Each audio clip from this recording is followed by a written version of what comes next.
All right. What is up, everybody? This is Tafo Talks, and we got two awesome members of the 64 community here. Why don't you guys introduce yourselves for us? Ladies first. Did you want to go first? Okay, sure. My name is Pidge01. Most people call me Steph, is my real name, I guess. I'm a tournament organizer and competitor from Canada, specifically Southern Ontario. I'm based out of Toronto. I've been in the 64 community since early 2014 when I decided I didn't think it was fair that 64 had no tournaments and every other Smash game did. So I started up a tournament series, and it's ever since exploded in popularity. So we're at the point right now where we do bi-monthlies. I've also been very involved in helping the international players get to Genesis 3 coming up in January. And we'll be talking about them later today. And Sbshears. Yeah, my name is David Shears. My tag is actually my last name. That's what I go by, Shears. I reside in Baltimore, Maryland, and I run the TO for Xanadu here for 64. I got into the scene 2013. It was the summer of 2013. Basically, I tore my PCL and couldn't walk and couldn't do anything else, but I decided I'll play video games. So I went to my first 64 tournament, and that's when I got involved. I really enjoyed the scene, enjoyed the community a lot. I always loved the game. And within a year of that, I started Xanadu for 64. We've been running weeklies every single week for the past year. We've had a few monthlies. I TO'd SmashCon. I was an assistant TO, kind of for Apex 2015, and I will be TOing Genesis 3 along with a few of the LA guys. Right on. And so Genesis 3 yesterday increased its venue from 60 to 100. And what were the registration numbers for 64? 203 is what the current registration numbers are, at least what I saw earlier today. And that's really big considering the largest ever registration numbers we had for a North American 64 tournament was Apex 2015, which hit 188. Before that, I believe it was 120, and that was Apex 2014. So we've seen somewhat exponential growth. Went from 90 in Apex 2013 or 60 something in Apex 2013 to 120 to 188, and now up to 203 with this Genesis, which has effectively replaced Apex. It's around the same time of the year. It's also garnered the most amount of international players, with a large part of that being the international player fund that we ran over the past month. So the numbers are really big. The registration numbers.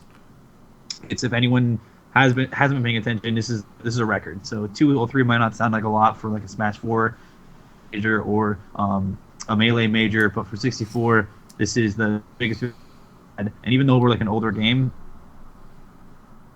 you can look at these numbers. 64 has really only been included in majors for 2 years. So this is, imagine a Rivals of 8th or some small startup game in the first 2 years getting attached to these other major tournaments and garnering plus players with, I think, 9 different countries attending. So why is that? Because Melee had a resurgence, but you can kind of attribute it to the documentary or the Evo Drive, but you guys didn't have anything. So I'm curious to why you guys are growing and not shrinking, given that there's not too much publicity in general for this game. I think there's a couple of different reasons behind that. If I can speak at least on my side, I know that from my experience from the outside looking in, originally I was not a 64 player. It just struck me one day that I was like, why do they not have any tournaments? So I decided to just check it out myself. From what I noticed at first, 64, a lot of them, they were mostly congregating in Skype groups. There wasn't a whole lot of outreach as opposed to the other Smash games, Melee in the later days of Brawl and the early days of Smash 4. Everyone was trying to get big on social media and really reach out their following and start recruiting new people to the scene. I thought the things that 64 were doing were kind of different. It was kind of the scene where it seemed like everyone already knew each other, and they mostly just kind of kept to their own devices, playing on net play, things like that. And when they would try to do certain kinds of outreach, it seemed like some things were not really working. 64 players weren't really on the same kind of platforms that seemed to be recruiting people to the other Smash games. And that's kind of changed in the last year and a half. There's been a lot more publicity for 64 because 64 players have learned how to use social media. We've really kind of decided as a community to get our butts into gear, for lack of a better word, and start making our tournaments have them more frequently, make them more public, learn how to advertise better, and also kind of bounce ideas off of each other and like I see what Shears is doing, that gives me ideas. People in the States and smaller scenes see what I do and they get ideas to start a scene for themselves. People keep PMing me on Twitter saying things like, I started a 64 scene at my college, I hope you're proud of me. And I'm like, well, hell yeah, I'm proud of you. Right That's kind of my perspective on it. I'm sure there's a lot of other factors into play here. I see. No, I have to agree with Paige. I think social media is the biggest thing. One thing with 64 is an older game, and not very coincidentally, is it's also an older community. The players are typically, at least on the competitive level, I don't really know too much about the game from going and attending Xanadu. Most of our players are in their mid to late 20s. A couple guys are even in the 30s. While with a lot of the other games, there's kids that aren't even old enough to go to the bar. So kind of with that, as social media wasn't a thing in our generation growing up, we didn't connect with our friends through social media. We connected with like text messages or even phone calls. So with that, with us being older, was Twitter and Skype, even different social media platforms weren't as common outlets for us to connect and communicate with each other. So we never really were able to reach out to people that were kind of on the outside looking in. We didn't have any way to connect with casual fans.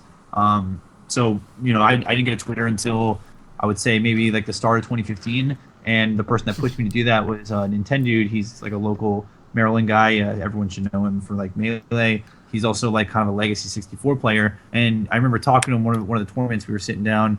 I think it might have been like losers finals or something. We were playing at Xanadu, and he told me. So Gamer actually asked everyone if they had Twitters, and Nintendo gave him his Twitter. I said I didn't have one, and he told me, he goes, everyone should get on Twitter. I think that's one reason what's holding 64 back from growing is, in Melee, all the top players are on Twitter, even if they're not necessarily talking to all their fans. They're just there talking about what they're doing, tournaments they're going to, kind of giving like promotion and advertisement just through social media. And you don't have while Isaiah isn't on there, Mewtwo King, Leffen, they're all on social media. Isaiah really isn't. He's got Facebook, but he rarely posts with it. And I think that just kind of disconnects the fans from the top players. So when they don't feel a connection with the people they look up to, they don't really feel much of a drive to get into the game and really care about it. While these people watch Mewtwo King and they follow him on Twitter, they feel like they're a part of his life as much as he's a part of theirs. And that's been a push for us to get on social media. And I think somebody did a thing on Facebook to try to gather all of the lists. I can't remember who it was. It might have even been Pidge who pushed for getting everyone's Twitter accounts to create a list of just everyone on Twitter for 64 to follow them, to tweet it out, to try to get more of our people to follow us. And that was a big thing, was just people that said, I don't have Twitter. It's like, you don't have to use it. Just get on it. Just have your name out there. And it's slowly picking up for a lot of the 64 players. And I think that's why we're starting to grow, not from a documentary or anything yet, which I think might be one of the steps to blow us up bigger, almost like how Melee is. But it's kind of just the growth we've been seeing is just the natural growth of just being in more resources that you can connect with people. So speaking of social media, you guys leveraged a lot just for donation drives, and I haven't looked too much into it, but it seems like you've accomplished a lot just with the Reddit drive and just with all the effort that you're putting in. Can you guys explain what you guys just have accomplished in the past couple of weeks? Oh my goodness, it was actually incredible.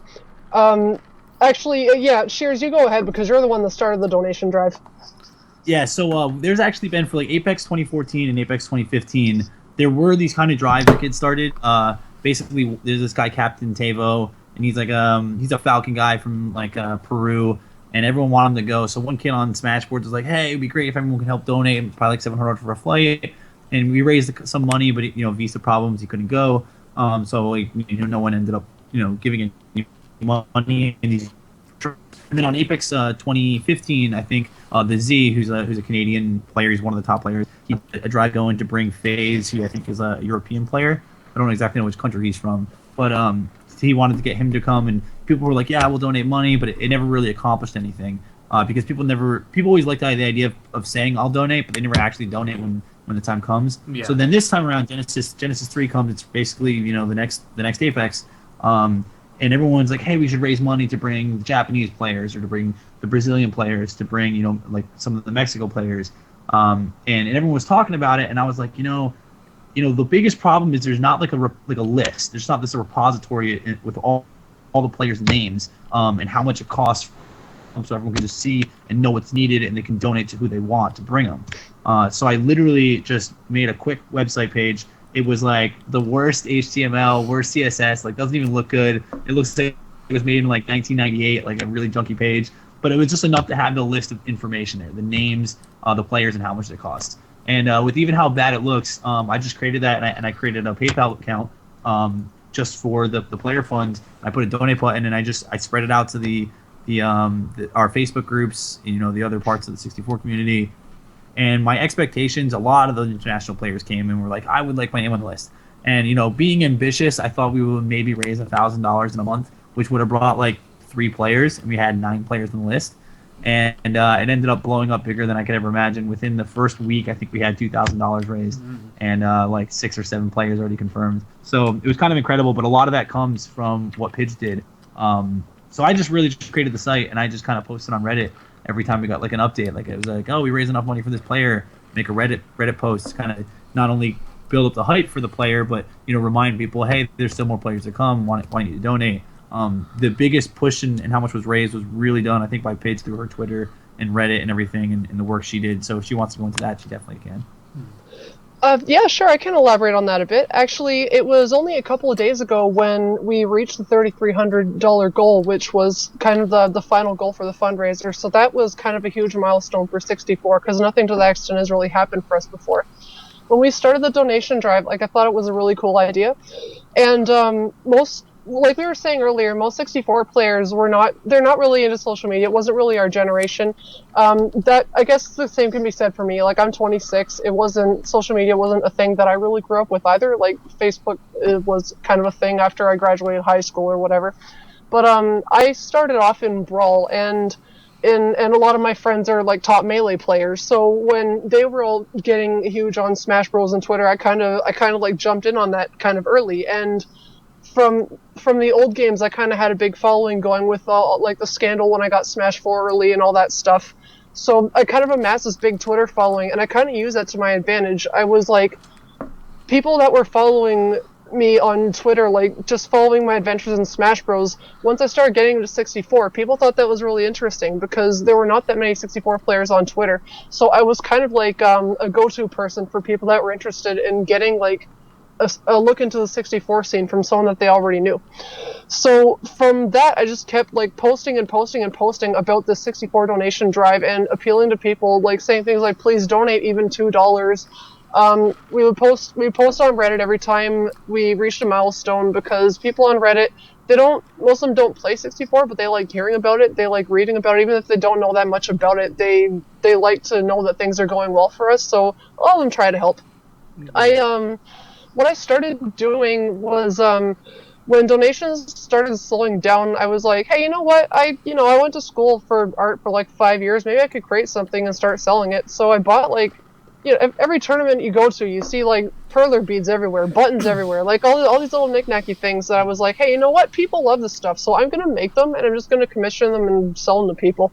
So I went to like, I started going to semi-major tournaments, not ones that are so big that you need to apply for an Artist Alley pass, but ones that are kind of like smaller majors, big tournaments, like in Montreal. I raised like $350 just selling that stuff at tables at tournaments. When I knew the TO, I'd be like, hey, can I set up a table? They'd be like, yeah, sure, go right ahead. So I just set up a table, said 100% of funds are going to the international players, and I was like, that was one of the things I did just to raise money for them. I don't know. I kept like using social media as much as I could just to appeal to people and ask for their donations, and it really paid off in the end, because there's a very high profile Melee player or Melee personality who would prefer to remain anonymous, but he donated the last $150 that we needed from the donation drive a couple days ago. We were $149 away. He donated $150, and he said to me, he doesn't really know that much about the 64 scene, but the reason that he donated, it was supposed to be a gift in my honor, because he saw how hard I was working to support this scene. And when he said that, I knew that like anyone can make a difference for their Smash scene. If you work hard, people will notice it, and it'll pay off in the end. And now it's paying off for us, because we are having players from all over the world play in the most stacked tournament in our history. This has never happened before. And that's just I think that's just like that's awesome. It's like I feel like I'm really part of this game's history now, and that's what I wanted all along, was to just help 64 kind of get its name out there, you know? Right. And I think this might be like a huge turning point because Genesis 1 was the catalyst for international play for Melee, and Genesis 3 may be, that huge catalyst to like jettison you guys into like the next level of attendance and visibility. Now, with that being said, I'm not very familiar with 64. I know Super Boom Fan, and I know Isaiah, and I know the Grantland article. And to be fair, that's probably what most people know about 64. So can you tell me more about who are the heavy hitters and who are these international players that you're talking about that can beat Isaiah or can make a top 8 run? So there's not too many players that can give Isaiah a run, but there are players, especially one that's going to be going to Genesis, that are expected to not just give him a run, but outright win the whole thing. So there's top players in a lot of different countries. The countries that are known to have the best players is Canada has Boom, as you've mentioned. America has Isaiah, as everyone knows. But then there's Peru, and there's this this mecca of Smash down in Peru. Like, they don't do anything but breathe, eat, and play 64. They don't really play as much Melee, at least as far as I know, or any of the other games. They just play Smash 64. And Peru has apparently like 20 people that are all Boom and Isaiah's level. And Isaiah's gone down there. And anyone who's kind of like a casual fan, or even the ones that are big fans of 64, there's videos online of Isaiah losing to these Peruvian players. And Boom went down there and he got third, I believe, in a Peru tournament actually. Last year, there's a notorious match, but this guy Gerson is one of the top players. Alvin's another top player. He really wanted to go to Genesis 3. Peru has a hard time getting visas, so they don't expect to be at Genesis 3, but they do plan on going to like SmashCon in one of the future tournaments, especially seeing how much international players are coming to Genesis. So there's like Peru and Alvin. Those are two of the big names in down there. There's Isaiah, Boom, as you guys know. But Japan really is where like they have the most talent, and there's this guy Josuke, who's known to be the best player in the world. He's beaten Isaiah in 12 character battles. He's beaten Boom in 12 character battles. He went for like a couple years winning every single Japan major tournament. And an interesting thing with Japan major tournaments is they're not like these US tournaments where we have best 2 out of 3, double elimination, best of 5 finals. The Japan tournaments are character locked, 4 stocks, Dreamland only, single elimination, best of 1. So they're like these really serious, YOLO tournaments where you don't really get much chance. There's no room for error. You lose one game and you're done. And Josuke went on this huge run, winning all these tournaments, dominating everybody. He's been known just as he wins with Samus, he's just known as one of the best players. But Josuke will not be able to make it to Genesis 3. The guy that will be going is this guy, Wario. And he was actually on the Genesis 3 compendium. He was like the first goal. They raised enough money. They were buying his flight, getting him a hotel room. And the thing with Wario is, over the year of 2015, he beat Josuke. He's beaten Mariguas, and he's won every single Japan major in 20, where Boom, Mariguas, who's the top Mexico player, and Josuke were all in attendance. So Wario currently looks like he's the number 1 player in the world, considering he's won the biggest tournaments with the most amount of talent. So he'll be coming here. He's likely to get either a 1 or a 2 seed. And he's the favorite to upset or take down Isaiah, his run of dominance at Genesis 3. So the other top players we have, it's Boom, Isaiah. People should know Wizrobe. He's definitely a top 64 player. Kiro Karopi, he got second at SmashCon. He got 5th, I believe, at Apex 2015. He's a player from New York, so he's a 64 exclusive player as well. Plays like Kirby and Pika. He should be like a top 8 player. Tacos, he's a guy that used to be an online player, still kind of an online player, does a lot of console tournaments. He lives in like Texas and Mexico. He grew up in Texas, I believe. Just moved to Mexico recently, like right over the border. So those are your big names there coming in for Genesis 3. So it's basically Japan, Canada, United States, Mexico, and then we have a couple of Brazil guys that are also really good. None of them probably are at the level of Isaiah or Boom. But there's some really interesting players that we should see place really, really well. That's like really interesting. It seems like 64 is like the most international game in terms of like people that can actually win the tournament.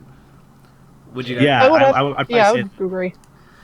So like Isaiah everyone knows is this god, but what they don't realize is there's like a ton of other gods that are very likely to not just do as well as Isaiah, but beat him as well. We're getting on for his money. We look at Apex 2014 alone. That was Isaiah's last major tournament or last tournament that he attended, and he dropped a game to this guy Dexter, who is this Mexico player who's one of the better players out there. He is a threat for top 8 at Genesis. I don't know yet if he'll be a top 8 seed, but he's expected to do very well. He should be on the outside looking in, if not in the top 8.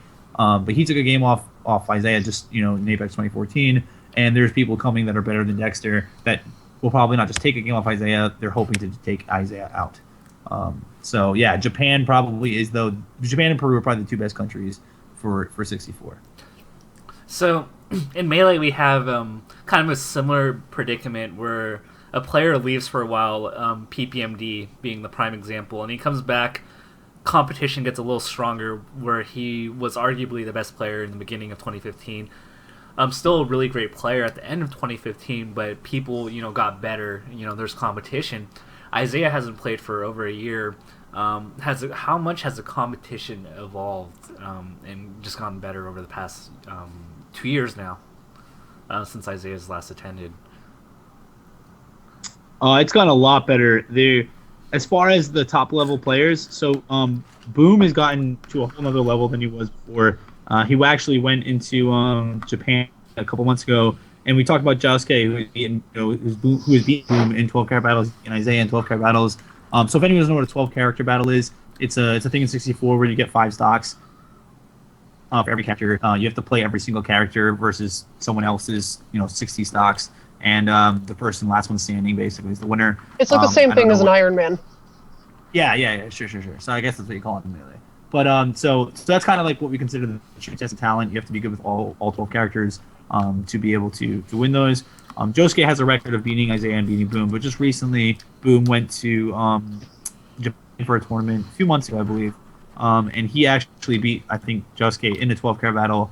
So Boom has shown that he went from being this guy that there's videos of him in 2012 and 2013 losing to Isaiah's Link, to a guy that's now beating the guy that beat Isaiah. So Boom's gotten a lot better. Mariguas has grown in talent. He went to Japan tournament and actually outplaced Boom. He lost to Wario and he got 4th, I believe. So Mariguas is another guy. Wario being the guy that won it. But so the talent's really improved a lot. Back in 2014, Isaiah could win with Jigglypuff. It doesn't look like he's probably going to be winning with Jigglypuff this year. There's just a lot of more players, and as well as the depth. There's a lot of depth that has grown in 64. As we know, the numbers have increased a lot. With those increasing numbers means more players. The more players, odds are you're going to get some better players that also come out of that. So Kiro Kuropi is this one guy that a few years ago was this joke at 64, coming in thinking he was a god and got trashed, and now he's like a top player. Wizrobe was a guy that 2013, I don't think he did very well. 2014, he comes around, he starts moving up the ranks. He made top 8, I think, at Apex. And then you look at him in 2015, he was 3rd, I believe, in Apex. He took a game off Boom. Yeah, he got 3rd. On SmashCon. Yeah, so you just see there's a lot of these players that before they were just learning the game still. They were just making a lot of errors. They didn't know all their combos. They weren't doing all this high-level tech, and that's another thing a lot of people don't think exists in 64. But there's a lot of these things like ledge canceling, parries, jab grabs. With Fox, you got shine canceling, which is a little bit different than how you do it in Melee. But then there's like ledge DI, which is a very important mechanic. It's kind of your wall tech mechanic, sometimes a little bit better. There's like reverse ledge DI. So there's these little things that kind of how like in Melee, people have now more recently been adopting the shield drop. Before, I guess 5 years ago, it wasn't really important if you shield dropped. Now it's a thing where a lot of players need fast moving. It's a higher demand. The skill existed, just wasn't as in demand. Now, with how deep and talented 64 is getting for its competitors, these techs that people think that the common viewer didn't think existed because they never saw, they did exist, and now they're just being in higher demand. So we're seeing the top players needing to do it if they want to win. And that was kind of what separated Isaiah from a lot of people in the past, was he was just doing all that tech before anyone else felt like they needed to. And now a lot of these people have learned that tech. It's taken them a couple of years, but they're all at that level where they're performing at the level Isaiah has known to perform over the past few years. So the competition is very, very deep. And it's a thing that's still growing. So I have to kind of plug myself. I actually recorded Smash videos before, or 64 videos before I did Melee. Little known fact, all the Park and Isaiah videos are mine. Oh, really? Okay. Yeah. It's kind of cool. Yeah, I didn't know that. Yeah, so the story behind that was that I went to Isaiah's house with my friend Park, and then we brought VHS tapes and recorded all the matches and then put them up on YouTube because there were no matches, and I thought Isaiah was like this most amazing thing. Oh, he is one of the most amazing things in fantasy. Don't get that wrong. So with that being said, unfortunately, I don't think every bracket match is gonna get recorded. So are you guys gonna have your own recording setups? So Todd is going to be on Showdown Smash. We've talked to them about a stream schedule. That'll be Sunday, I think around maybe 11 a.m. Pacific Standard Time. So that's 2 p.m. for the majority of East Coast viewers. But so that will have top 8. I believe. I think probably every top 8 match will be recorded on their channel. But before that, we have actually talked to Smash, and we will be allowed to use a side stream. So we'll have our own. We have a few 64 streamers. Pidge has streamed 64 in the past. Montreal SSB, those are your Canadian streamers. For the US, the two common streamers are That's a Dark Horse and LA Smash. Also, 20 Locator does the Texas tournaments, which I think are held once a month. But for Genesis 3, we talked to the people there, the staff, and they're going to allow us to have our own side stream, which will probably be done on the LA Smash channel. They've done a couple 64 majors in the past. When Apex 2015, there was that whole disaster where people didn't know if Apex was going to be even held anymore. They were still looking for a new venue to have it at, and then the whole stream schedule was changed around. LA Smash stepped it up, and we had a mobile hotspot we streamed off of in the hotels while everything else is falling apart. And then we used that mobile hotspot, and LA Smash bought internet and everything to be able to stream 64 at Apex when the schedules got changed, which the schedules in turn removed 64 from the main stage. So LA Smash, you kind of saved Apex for 64 at least. They're going to be the ones streaming the side stream for 64 Genesis 3, since it's kind of in their backyard anyway. And the plan is to have probably so that there's going to be the top 8 played. We're probably going to have a top 16 bracket that plays the top 8 for Sunday. That Saturday night, they'll be streaming all those top matches. And we're going to look at the bracket and try to mark down the matchups that we think are either going to be the best or the most interesting. So there's this guy from Brazil. His name's Court. He's known in Brazil as the Brazilian Isaiah, mostly because he has this link that is one of the most stylistic links you're going to see. It's got a lot of combos that no one's ever seen before. He makes Link, which is considered one of the low-tier characters, look like it's a top tier. He's taking games off all of the top players in South America with Link. He placed second at their major that they had. They had a major just a couple weeks ago.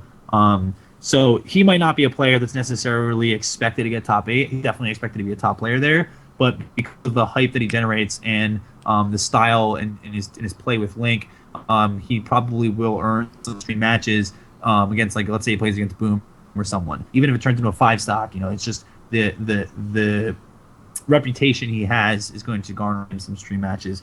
So we're not sure exactly what the bracket's going to look like, but there will be a stream on Saturday, and we will be streaming as many matches as we can. Okay.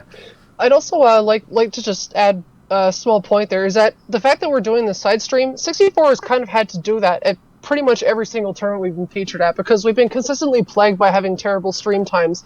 And just about every time, 64 players come prepared to either do their own recordings, do their own stream, just kind of take matters into their own hands. Which is great, because sometimes we only get our top 8 streamed. Meanwhile, some of the most hype matches of the entire tournament are happening before top 8. Prime example would be Y-Bomb versus Killer at Apex. That was for 17th or something, and it got the biggest crowd. So anyone out there who wants to tune to that side stream, do yourself a favor and tune into it. You will not regret it. And I know you guys don't like playing favorites.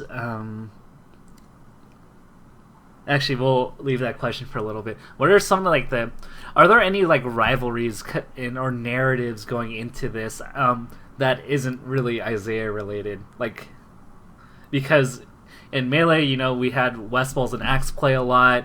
We have, the Leffen and SFAT, kind of thing going. Is there any other things that, are kind of subtly, in the backdrop that we would not really know as outsiders? By we, I mean myself and most of the people in the channel. Well, one thing I think is something that people are going to look forward to, at least from the 64 community, is that Apex 2015, there's this player, LD. He's like a top Fox player, one of the better Fox players in the world. And he at the time, coming into Apex 2015, he was kind of considered a fraud. He was an online player, he used an Xbox controller, never really had performed well at any majors. And then at Apex 2015, he kind of came in and surprised a lot of people. There was this international player, Bonze, who's a Brazilian player who was part of our international fund, who will be going to Genesis 3, who LD upset. It was in the 9th place match, or the winner went on to go to top 8. So LD beat him in a very close and exciting, 3-game set where he rallied from 3 stocks to 1 down to win the final game. And then in the top 8 match that he had was against Dexter. And Dexter was known as one of the top peakers out there. He was considered one of the best players in Mexico. The year before in Apex 2015, he was known as the guy that took a game off Isaiah. He beat Isaiah's Jigglypuff, forced a game 3 against him, made it really exciting. He actually won the first game. I think Isaiah had a counterpick on him to be able to win that. So it was Dexter was known as one of these top Pika players in the world. He was one of the best in Mexico, and he was also part of our international player fund. And he lost a very close 3-game set to LD in top 8 at Apex 2015. So LD is going to Genesis. Dexter and Bonze were both 2 players that are also going to Genesis. They were funded by the International Player Fund, and I think a storyline there is they both want to get their revenge on LD, especially considering they're 2 Pika players versus LD, who's a Fox, and then generally the matchup in 64 considers that the matchup for Fox against Pika is a very hard matchup because Pika can edge guard Fox so easily that it seems almost unwinnable at times. Mm-hmm. So these are 2 players that definitely want to go in there and get the revenge against him, and that might be a match that probably happens just based off seeding alone. So. Hey, Shears, I think it might be worth talking about Fire Blaster versus Bark Sanchez. Oh, that actually is a storyline. So that's kind of a recent storyline. That's actually something that's like current events. That's like so who are they? So Fire Blaster, he got top 8 at Apex. He got 5th. I think he got 7th at Apex. And he got 5th at SmashCon. He's a Yoshi main from Connecticut. He plays very technical. He's also a very smart player. But he's been around in the scene for a long time. He's been playing online for a long time. He went to all of the local tri-state tournaments. He's known as a legacy player, kind of, to a lot of people.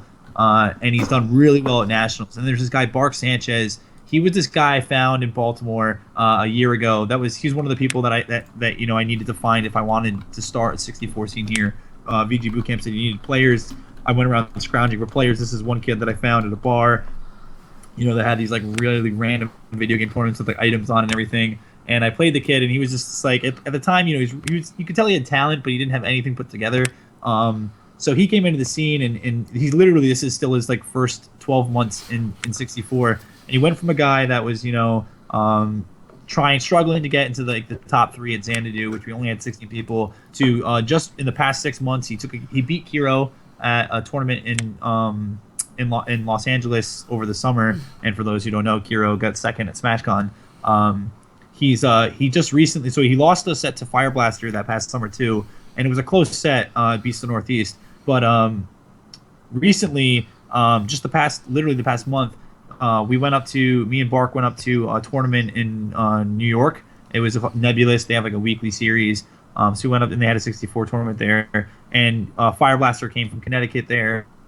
And Bark reset bracket on Fire Blaster, only to end up losing in Grand Final Set 2. So they had a rematch the next day at White Rose. It was a tournament in Pennsylvania, and Bark ended up winning the rematch. So going in, there was a tournament this past weekend in Hitstun, in Texas. It was called Hitstun 3. 20 locators streamed it. Boom and Kiro and like all these top players, we all came down there for it. So Bark and Fire Blaster met again in bracket, and what was interesting was Bark lost his first game in bracket in round 1, and then worked his way through losers bracket to make it a loser semis, where he played Fire Blaster. And Fire Blaster, this was his chance to like get revenge on Bark, and they went back and forth in the series. Bark ended up taking it. So Bark is this player. They ended up going to losers finals, play against Kiro, and he handily beat Kiro in Picadillos, but then Kiro went Falcon and won. So Bark is kind of this good storyline. He's like almost like the rookie of the year for 64. I don't know if Melee or anything does those awards. We don't really do it either. But if we had to give it a rookie of the year award, that'd be to Bark Sanchez. He's this guy who came from nothing, who in the past year has now pulled off all these upsets. And he's had this back and forth series with Fire Blaster, which started with Fire Blaster owning him to now Fire Blaster kind of being on the back end of here, losing to Bark Sanchez. And just 6 months ago, Fire Blaster was considered one of these top 8 players, and now we have Bark Sanchez kind of stealing that spot from him. So Bark's kind of moved up there, and Fire, this legacy player, is trying to still figure out a way to get back at him. So it'll be interesting if they play again at Genesis, because this might be like their game 5, out of the best of 3 sets, right on. or best of 5 sets if you wanted to look at it that way. So it'll be interesting to see how that plays out. But yeah, Bark is this like up and coming player. I don't know if you have something like that in Melee, a guy who came out of nowhere this past year and just started winning all these tournaments. But that's Bark, and Fire's this legacy player who's had back and forth sets with them. They seem to meet at like every major tournament they go to. I wonder if that's like, I'm trying to think of like an equivalent, because when Leffen played Chillin, like Leffen was already really good at that point, and Chillin was a legacy player. I don't know if we really have any, but I guess I know you guys don't like to play favorites, and you guys love all the community, but gun to head, who's your top 3? Who do you think will get top 3? If you somebody said bet money on it, you have 10 seconds to think about it. To be honest, I think the top 3, if you're just giving like a blanket top 3, I don't think there's too much of an argument there. It's probably going to be, at least for seeds, Boom, Wario, and Isaiah. But who do you think? Who do you think is going to be top 3? I'm not asking for the consensus. I'm asking you. Oh, okay. So personally, so Isaiah's already announced. I don't know if anyone else has seen this. Isaiah said he's going to go DK for Genesis. Whether he stays DK the entire time is a question. I expect him to be true to his word. He's a guy that likes to have more fun than he cares about winning. So I see him actually staying DK the whole time, and because of that, I don't think Isaiah wins. I think he makes top 8, but I don't think he gets in top 3 at all. I think the winner is going to be Wario. He's going to win it overall. I think second's going to be Boom, and I think third is going to be Mariguas. Okay. And Pidge, who do you think? Yeah, I would say that probably Wario and Boom would be top 2, and my pick for third would be either Mariguas or Kiro. Who's going to win? Wario. I think Wario for sure. Wow. That's my prediction. That's pretty crazy, because I watch Boom, and he's really good from my naive outside perspective. So I'm actually really hyped to see it. So kind of wrapping this up, what are some misconceptions that you want to clear about the gameplay of 64? Because I know there's a lot. Maybe just one or two. We should get Cold Revolution on this call. Maybe just my gosh. maybe 1 or 2 misconceptions that you just want to air out right now. Okay, here's one. The game is not hit stun the game. It is not every hit is a 0 to death. That is only true in the Puff Ditto and the Falcon Ditto. Wait, the Puff Ditto? The Puff Ditto is possibly... I've played every Smash game competitively. I think the Puff Ditto in 64 is in my top 3 stupidest matchups of all time, behind the Brawl Snake Ditto and the Brawl Dedede Ditto. The Jigglypuff Ditto is extremely volatile. I was once doing a Puff Ditto at a major tournament in Ottawa, and I was game 3 down 2 stocks high percent to my friend's 4 stocks low percent, and I still ended up winning because it's a Puff Ditto. Okay. I'm imagining it's a lot of drills. Yeah. It leads to a lot of rests. So Falcon is also like that. It's all combos. It's just 0 to death combos. But outside of those 2 characters, the most of the game is not 0 to deaths. It's not like this game where you get 1 touch at any percent anywhere in the game. I think you just broke out. I heard the last word I heard from you is game. Oh no. Maybe having some mic troubles there. But I guess building on what Shears was saying is that 64 is actually... Yeah, there's a lot of hit stun in the game. You can be extremely, extremely creative with what combos you do. Sometimes you can just make them up on the spot. That's why I like that a lot about it, but it is absolutely not a game that is chock full of 0 to deaths. 0 to deaths are actually considered extremely impressive in 64. It's a much, much more complex game than I think it's given credit for in that regard. Is it just kind of a one of those things where 64 top players are a victim of their own success? You know what? I would say yes. I think so. It's but I also think that's because the top players of 64 for a very long time were not very in touch with its fans or people that didn't really play the game competitively. So how were they really supposed to learn if no one was really talking about it? Right. Or at least talking about it. I mean, yeah, they'll talk about it, but it's more kind of contained, not so much in a public space. But then you have people like Cog Revolution who goes on Reddit and corrects everyone's misconceptions, sometimes extremely aggressively at that, but he still does it. Yeah, because like similar things happen in Melee where we watch Axe and it's like, wow, Pikachu's really broken, his recovery is really good, but is it really just Axe really good, or is it Pikachu really good? It's like the big mystery, right? And when we watch Top Level 64, we mostly go to Isaiah versus Scrub, like myself, and see 0 to death after 0 to death, and I don't think we really see the fine wine of 64. Now, as we wrap it up, unfortunately, I don't think Shears is coming back. His connection looks... I think I got back. Oh, okay. Oh, there he is. There he is. I got disconnected, and then Skype did this thing. I guess it's auto reconnected. But Oh, okay. Right. You're just in time. Awesome. So we just kind of closed out the hit stun argument of 64 and the misconceptions with that, leading to a lot of 0 to deaths. And is there any other big misconception that we have that you could think of? I don't know how much of a misconception it is. I think it's kind of a misinterpretation. And what I would say with that is the tier list. So I know in like the other games, I know like Melee, there's like only 8 really competitive characters, and you have all these other characters that are just useless. Like Kirby is just like a useless character. Pichu is just like a useless character. They're just non-competitive characters. So you see like a Melee tier list, and they say this person is like, F tier. And they say this person's F tier. There's just no possible way this person could ever win a tournament for being F tier. And then this person's S tier. So in this matchup, like regardless of skill, this person should always win. That's really not the case with 64. There is a tier list. I take it with a grain of salt. Some people take it a little bit more seriously than others. But kind of this misinterpretation I want to cover is that people see a tier list at like 64 and they see there's an S tier, and they see there's an A tier, and they see there's a B tier, and they even see there's an F tier. And they think that because the character's in an F tier, that it's a useless character. And the thing with 64 is there's only 12 characters, and all of them are viable characters to use. Luigi is considered the worst, and he's a very hard character to use to be able to succeed with, but he's a character that's very dangerous, because if Luigi can get like a single touch, he can turn that into his stock because he's got an up B that kills at a very low percentage. Right. So he just needs to get the right touch to get the right setup for his up B, and he can take a stock. He has a hard time approaching.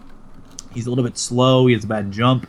But even Luigi, who's considered the worst character, is still a viable character. He's just his ease of operation is not like some of the other higher tier characters. So I just wanted to clarify that with a lot of people that look at a tier list and say, oh, that guy's using Pika, that guy's using Luigi. It's like cheating. It's not like that. The Luigi can easily beat the Pika if he plays it just a better neutral game. There's nothing like that's game breaking about him being a low tier character. In fact, number 10 on the PR in my region is a solo Luigi main, and he has taken out Pika's rate higher than him. The tier list in 64 is very, very much compressed compared to every other Smash game. Yeah, the difference between Pika and Luigi is not like it is between Fox and Pichu or Kirby or whatever it is in Melee. I probably know as much about Melee as you know about 64. So yeah. Coming in with have you ever thought of creating a show called The Sheer Knowledge? No, I think it's a good, clever name. You should team up with Sheer Madness on that one. Yeah, there's actually another guy in the community. His name's Sheer Madness. Yeah, I thought you were initially Sheer Madness. Yeah, a lot of people do. That's actually the first thing when I first got in the community. I just used Shears. That's like my actual name. I've used it my whole life for everything. Have you guys ever teamed? Me and Sheer now, but it's something that we can consider if he ever goes to a tournament and leaves Florida again. But yeah, no, that was something I dealt with. A lot of people, first there was a lot of confusion between like Sheer and Shears. They are spelled differently. I have an A in my name. It's like the scissors.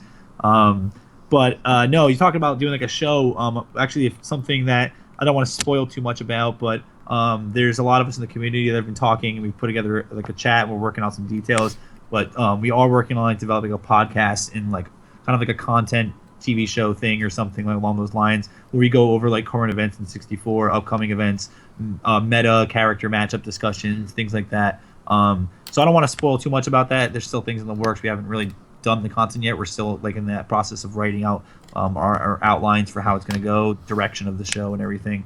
But that is actually a plan we have. The title's probably not going to be called The Sheer Knowledge, but we'll figure something out with that. But I do like the name. That was pretty clever. The 4 cubed. How about the 4 cubed? What was that? The 4 cubed. 4 cubed? I don't get is that a joke? I don't get it. I'm sorry. I'm bad with like puns. Because 4 cubed is 64. Oh, okay. Yeah. Oh!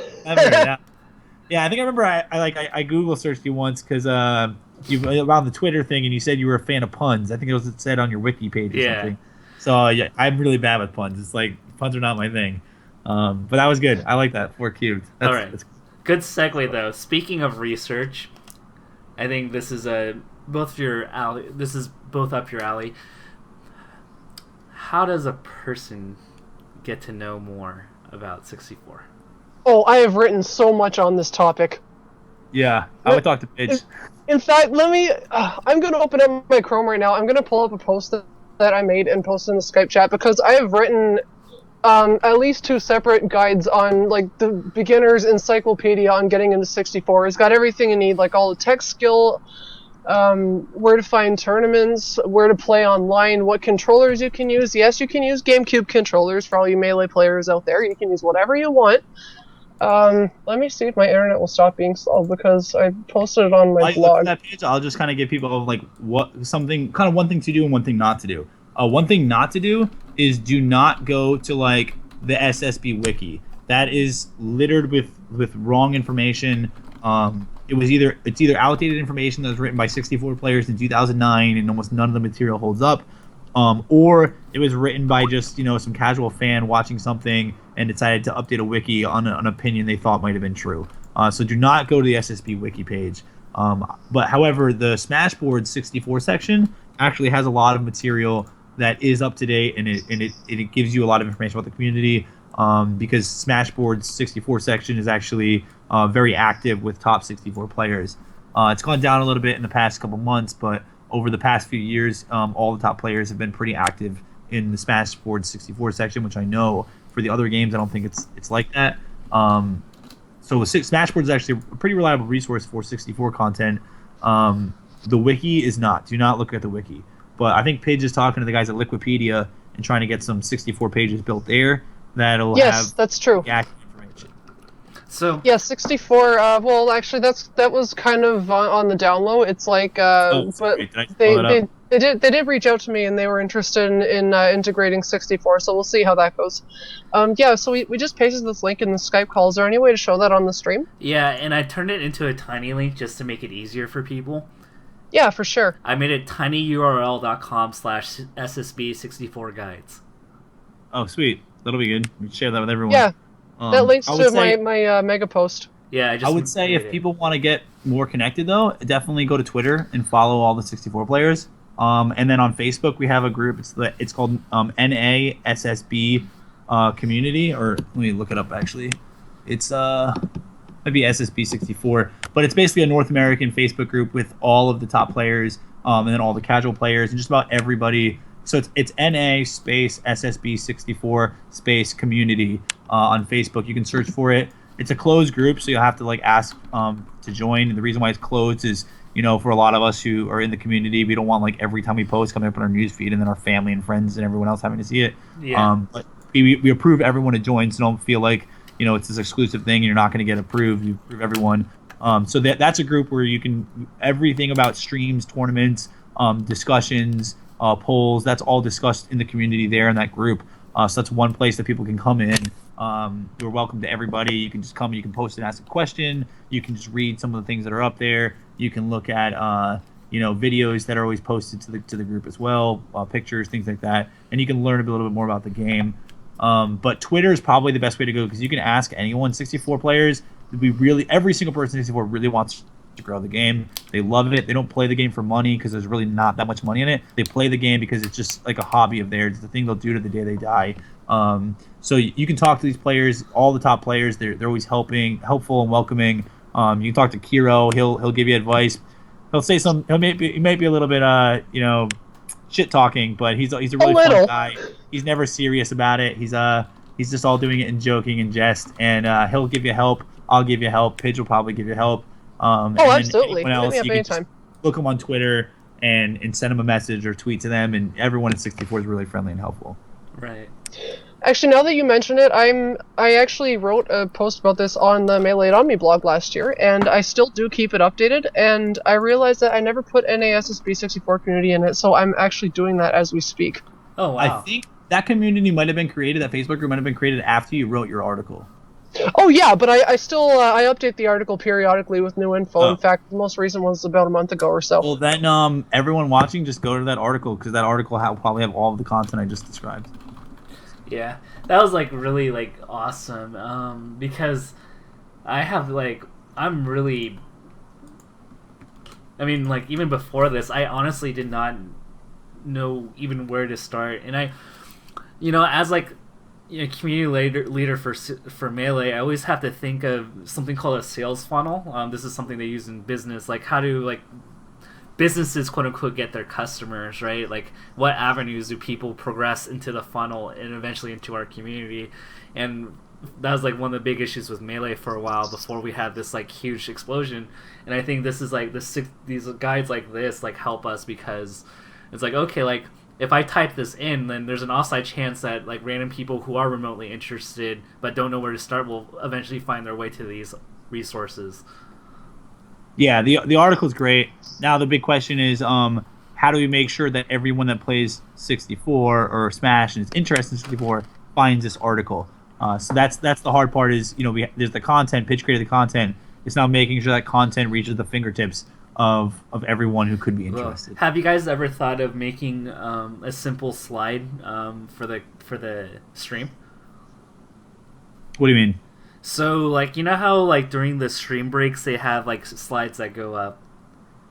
Yeah. Have you guys ever thought of, like, here's a slide if you're more interested, like, if I were to make a... Oh, that's a good idea. No, at least for that to Dark Horse, our Xanadu stream, we've never done slides or anything like that. That's a good idea. I like that. I think we could try that. Yeah. Put the tiny URL link in there, because that links to my Melee on Me post and everything else that's good to learn for 64. Yeah, that's a good idea. I really like that. I'll talk to the other 64 streamers and just be like, hey, did you enjoy our stream? Want to know more about 64? Check this out. Yeah. No, I really like that idea. Thanks. That'll be great. Yeah. And then as we kind of come to a close, is there any shout outs that you guys want to make before we close this? Shout outs to Bark Sanchez for taking that game off Kiro. I was like maybe so proud. It kind of like represented our scene. I don't know if he's gonna watch this or not, but it was really great to see this new player just do so well and really like establish himself as a top player in such a short amount of time. And he's my boy. Like he's in Baltimore. He's part of my crew. So it's always great to see one of your own do that. I feel like I raised him at 64. Shoutouts to Narwhal, who was watching this and tagged me in a post on Facebook so that I would pay attention to him. Yeah. I want to give a shout out to the entire Toronto 64 community. You guys are awesome, and sometimes like I feel a little bit burnt out as a TO, but I wouldn't trade this community for anything. It's I love watching the Toronto 64 scene. Just all our players are getting so much better, and especially shout outs to Y-Bomb. He's the best player in Southern Ontario, and he takes a lot of new players under his wing, and just now they're all starting to place, get on our PR, get on our HM list. It's just a really good thing we have going. Like, our region doesn't really travel that much, but for what we have going here, it's just an amazing thing to be a part of. So shout outs to all of you guys. Awesome. And thank you guys for coming on. I really try to promote you guys because I really, I don't say it all the time. I keep tabs on you guys, and I see it. It's like, and I think you guys deserve more publicity. So, and I thank you guys for coming out on a random Tuesday night to really, just come on and just promote your game. So, really appreciate you, David and Steph, for doing this interview. Oh, I want to say thank you. Like I got a tweet from I guess it's this weekend or something, or somebody tweeted and my name was in it. And I was like, oh my god, this is Melee on me. Yeah, it's like Melee on me. What? They're gonna do an interview? I was like, this is blow my mind. You know, they're one of these big content producers for Melee. They they do their own rankings for Melee. They're like one of these like sources that people go to, and it's like here we are 64. This little like underground scene, and this big time Melee Nami's coming and asking me to do an interview. It blew my mind. So we're really appreciative. I really thank you for it. No problem. Thank you so much for the opportunity. It's been a lot of fun. Oh, and here's it's working. I just started getting notifications on my phone. People that found my Tumblr mega post about 64 and they're liking it and reblogging it. So this is working. Oh, Awesome. yeah, that's great. I don't know how many people are watching on Twitch, but hey everyone, thanks for checking us out. Of course. So we'll wrap it up just for the YouTube.